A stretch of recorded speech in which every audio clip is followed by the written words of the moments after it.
د پاک فوج او سیول انتظامیه لخوا ملکنډ کې د سایکل ریس خوندورې مقابلې شوي چې پکې د سوات ټیم ګټه ترلاسه کړې ده. دغه ځل مو څومره سفر په څومره وخت کې کړی دی؟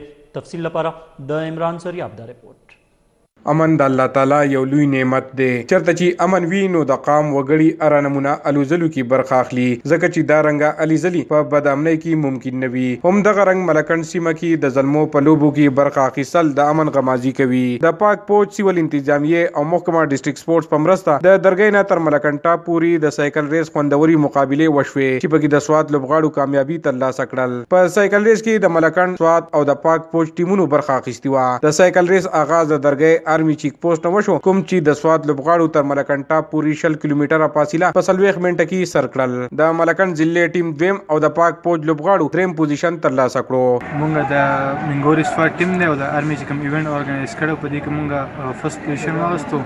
دغه قسمه ایونت چې په کار دي او د دې د علامات چې په سوات کې پورا امن دي او دغه قسمه اکټیویټیز مو خدمت کوي د دې نه د یوث سره فائدہ چوري کوي. زموږ علاقې ته کوم پسمانده علاقه ویلې شي اوس ماشاءالله د دیو آرمي چې کوم اکټیویټیز دلته کوي نو د هغې سره خلکو کې لږ اویرنس هم راځي او د بل د سپورټس اکټیویټیز چې څومره دي په دې باندې د ماشومانو چې کوم دی نو ذهنونه د غلط اکټیویټیز نه هغه مثبت اکټیویټیز طرفونو ته راځي.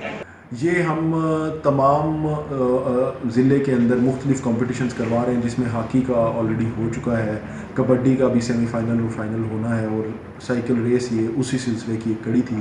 और इंशाल्लाह आइंदा आने वाले दिनों में हम लोग एक यहाँ जीप रैली भी मुनक्किद करवाएंगे. د تقسیم انعامات خوندوره دستوره په آرمی پورټ ملکنډ کې وشوه. بریګیډیر خالد محمود او ډیپټي کمشنر سلمان لودي په کامیاب لوبغاړو کې ټرافي او انعامونه تقسیم کړل.